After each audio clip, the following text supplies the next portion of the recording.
we are group 4 from the 4-year program 2E, and we are going to be discussing the New Work documentary in comparison to the Bullshit Jobs documentary. So I'm Laura. I'm Sokona. I'm Lisa. I'm Chiro. I'm Azad. And I'm Beate. Alright, so first thing is, what is new about New Work? So what did you guys see that spoke to you in the documentary? To me, what really shine about New Work is that there's less working hour and more flexibility, especially in the restaurant where the chef is working now only like 4 days of the week instead of 5, and now you have more flexibility, but you have longer working hour during the days, but one less day. Okay. Have you had any experience with this yourself? Yes, right now I'm working as a barista and my working hour is very short. Even though I requested more hours, they gave me a very short hours, like 4 to 6 hours. Okay. And I really in sync with the New Work, and I really like it. It gives more flexibility on what I can do and what I should do. Okay. That's nice. Yeah. Anyone else? I think I saw a part where like bakeries, they don't have like those flexibilities like other sectors of the job, but they do make everyone feels equal, and like trainees or apprentice or like bakers, they are equal and they divide the job equally no matter like how much they receive in the day. Yeah. I like the idea of then guys, the couple were traveling in the track, but before that they were working hard every day, and in the office they had a lot of meetings and they didn't have time to their like own private life kind of, and then they decided like, okay, no, we don't want this, we want to change our life, because for our life, like private life, is more important than just work, and they just leave it everything and start new kind of life, and it's really nice. Do you think it's realistic though? This is hard point, because the point that they were working hard before it, so they had money. They had money to buy track, or they had money to like improve this track to their self. Okay. So I'm not sure that it's super realistic if you're starting from the beginning. Yeah. But I think after maybe 1 or 2 years, if you are really doing super good and hard at like office jobs, you can do it. Do you guys think that maybe there was it might have some impact, the fact that they are working remotely, being employed in Germany specifically, which is quite one of the countries that definitely earns more on average? Would this be something maybe that you see happening in countries that maybe have lower earnings? No, like especially in Cambodia, I don't think. I mean, people will obviously opt for like working remotely, but then they will not receive like money for their overtime working, or like while they're working at home, they don't have like this work-life kind of balance. Like they could be working all day and then forget that they have a break time. So I don't think like this low earning will add more to like this benefit. Having experience with studying in COVID, I think most of you, if not all, how did you guys find doing remote work? What did you find it more fun, or was there any benefits, or was it all just? I mean, for me personally, probably the New Work, especially the remote part. Of course, it's like, oh my goodness, working from home, so nice. But knowing for myself how much I was struggling during the COVID, when everything was remote, I think for me this type of job would not be appealing at the end, and it just suits different types of people. And I know for myself, remote job would not be something that I would want to work in, because I just would not. Either I would overwork, or I wouldn't work, or I would procrastinate, or I would work and do something else. And for me, I just don't think remote job in the New Work would be good. From last year's August, almost 50% of people were working either hybrid or fully remote, and the most compatible jobs that usually work remote or in hybrid are finance and also some tech jobs. Yeah, so I guess with tech it works a Yeah. bit better than with some of the other jobs we talked about. Yes, it does. I So think it shows that people can work remotely, so Mhm. it's possible. Well, yeah, in some cases it is. There might be some merit to seeing, okay, if that is making them satisfied with the job or not. But perhaps with hybrid work. With satisfaction, I've actually found a study by tracking happiness. They taken up like 12,000 respondents, around 12,000, maybe nearly 13,000, and actually all of them have said that they're 20% more happy when they're working remotely. Oh, really? And most of the millennials, they're actually enjoying working from remote place instead of actually in the office. And I've actually mentioned that when they're returning from remote working and back to full office working, they actually have found it to be significantly unhappier. Okay. So it's actually more happiness correlating with remote job. What do you guys say about the whole thing about like the history of these things? There's the standard used to be 80-hour work week, then it went down to 60, and then it went down to now the standard is 40 hours. And I remember from my own research, I saw there were these there was this statement from a worker from back in like the Industrial Revolution, who was commenting on the fact that people wanted to get 60-hour work weeks. And I think he said something along the lines of, you're looking at giving people 60-hour work weeks, and soon you'll see it will be 40 hours, and it will just keep going down, and no one will do any work. Which is kind of funny because we are at 40 hours now, so he did kind of predict that. What do you guys think of that? I think that it's a little bit unrealistic that someday no one will do anything, because come on, we have some stuff which someone should do. Mhm. Like, yeah, we have AI, we have a lot of new modern technologies, but still, for example, someone should create them at least. Okay. and care about them. So I think people will work. Me personally, I think it's, even though the guy that said it, I think it's exaggerating to not working at all, but it's mostly just talk about how the hour is getting less and less. Yeah, it's a fallacy. The slippery slope. True. It's really so. Yeah. But I think it's nice for workers to have less hours because during the Industrial Revolution, people just keep working and working and working, and there was not much worker right or worker unions that could help facilitate the workers' care and their work hours. But now with modernized machinery even, and with new I could say like new laws, new rules for working, it helps better the workers' health instead of prioritizing the actual work itself. Yeah. I mean, that's what they kind of said, that life expectancy because of these amount of hours is now a lot longer than it was before, because of those crazy hours that people were working and the dangerous jobs that they were doing, and that amount of time they were working at those dangerous jobs, which is like plus. Yeah, that now just the life expectancy, which you said is a lot longer. How many? It was like 85 Yeah, years, it's I like think. 85, it's yeah. 90. Yeah. No? Right? I Something think like it's that. around Yeah. 90. Let's talk about the framing a little bit. So, I'm curious to see how you guys think about the framing and the techniques used in New Work compared to the Bullshit Jobs documentary. Yeah. Anyone wants to start? In New Work, I noticed that they showed a lot of nature in the documentary, maybe to show how people feel free about having more time to themselves, or how I'm not sure about what their names. I forgot the names of the two, but you could see by them that they were really happy and they enjoyed what they were actually doing, even though, as they mentioned before, they were on really well-paying jobs that were obviously time-consuming. But now I can see that they're more happy than before.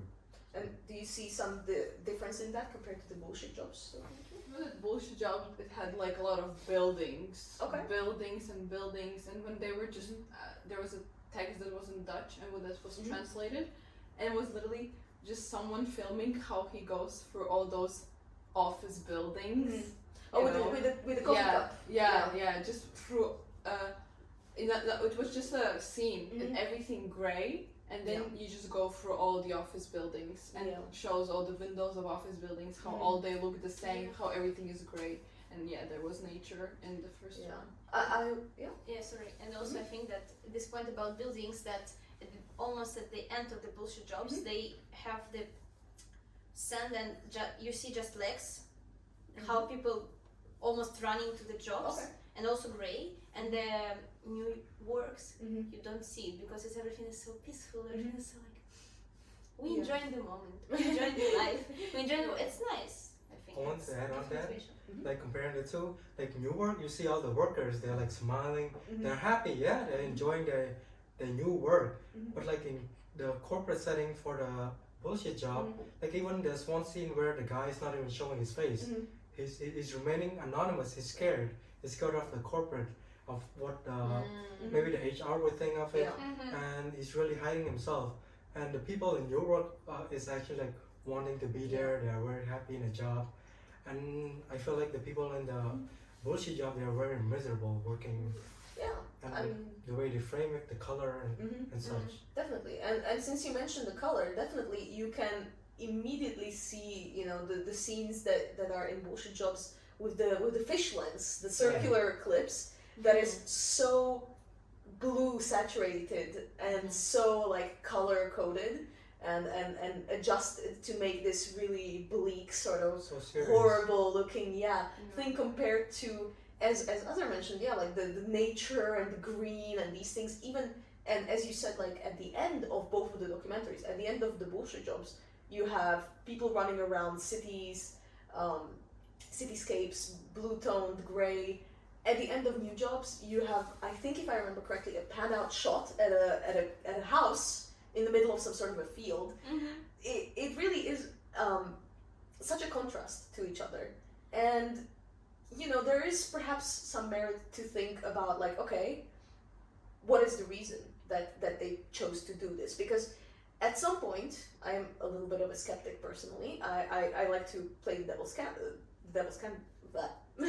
advocate, sorry. Yes. That, the new work is almost feeling like an advertisement to me. It's feeling like they're trying to push some agenda. I don't know how you guys perceive this, maybe. Yeah, it gives a lot of motivation. Okay. Because about like, I also wanted to say that then I was watching bullshit jobs, I was like, then is the end. It's super depressed, super hard to concentrate. It makes you feel sleepy too. Like I can understand because it's about useless jobs. It's about like people waste time on something that doesn't make sense. About the framing as well, I wanted to point out about how in bullshit jobs it was just a guy sitting in the same room with the same scenery at the same place.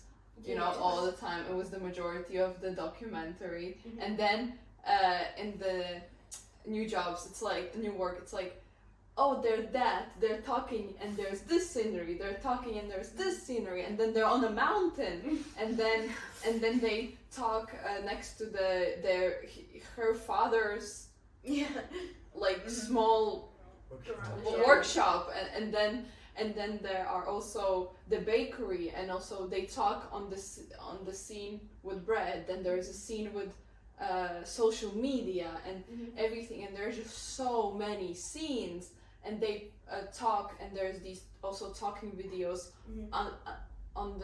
in so many backgrounds and so many different shots, and like with different things happening, and the bullshit jobs is just one background, one guy talking. Nothing changes. They also have different people who have bullshit jobs, but still it's like it's all interviews. You can't even argue that everything is in one building and it just change the floor, okay? Or you just like background, just like turns around. No, but even all the people who were still talking, they were in the same place. It was filmed in the same way how it was filmed the entire time, it's even like in a one-side angle. Because with the couple, they were changing the locations all the time, showing the interest of the But again, why are they doing that? Because of course it's but it kind of makes you think, okay, like, it's, sorry, because like the thing with the mountain, you mentioned that, how is, you know, them going up to Mount Etna at all relevant to their job itself? It is a little bit of a, you know, like it feels like, hey, look at this flashy life, you could have this. It almost feels like one of those, you know, you have those sort of like rich people who are like, oh, watch my seminar because I have this car and I'll teach you how to, yeah, like to me it feels, yeah, there you go. It feels like maybe there are some ulterior motives to me personally, I don't know. There are quite a lot of fallacies used. I saw that, well, I read through this journal that did a study on AI, and basically it said that we can expect AI to replace up to an equivalent of 300 million jobs. So that's really crazy because, you know, when you think about it, we're working so hard, and it's the same thing that the documentary actually mentioned. We're working so hard just to become obsolete, just to become, you know, not needed in a lot of jobs. And especially the kind of jobs that, you know, are currently quite menial, which support the people that are working, you know, a lot of the entry-level jobs are very menial. Yeah, I do see in the research according to like Pew Research Center, like there's a recently an increase in like machineries and like manufacturing companies and like factories and stuff. So we do see that there's less people working, or like either working part-time or they just went completely remote, and that less people have to watch over like factory workers or like people working down there somewhere in the factory. They could be just sitting in a room and like watch over them using like the machine or like how they work through like the different tablets that they use down there. Yeah, I can definitely see that there's a lot of AI taking over, which is interesting because actually I remember a clip of that being in the Newark documentary, which is kind of interesting because again it's something that's quite a depressing topic almost, I would say, for a lot of people, is thinking about the fact that they can be replaced by AI. But then it was in the documentary which was trying to paint this Newark as a positive. So it's quite interesting to see that, yeah, there was the guy talking about how he operated the machine which used to need a worker per machine, and he can now control 3. But at the same time, it's the part of history and progress, because always, like, we also had trains which wasn't electrical, so, and we had workers, but then it started being electrical and now we don't have them. That's fair. And it's in all the industries like this. For us and for most people in our place, it's unthinkable to lose job security. Because it's not only your job itself riding on it, because yeah, maybe, you know, with working part-time it might not contribute that much, but living in Netherlands, you jeopardize your financial aid, you jeopardize, you know, your ability to support yourself, because so many other things are riding on you working. Your financial aid, your having like your insurance covered, having your student travel product.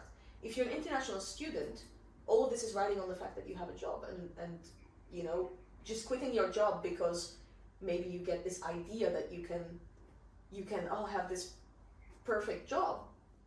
It's hard, and especially immigrants from outside of the EU, you know, you can't just do that because you need to be here in order to get your nationality, in order to get a visa, you need to be working.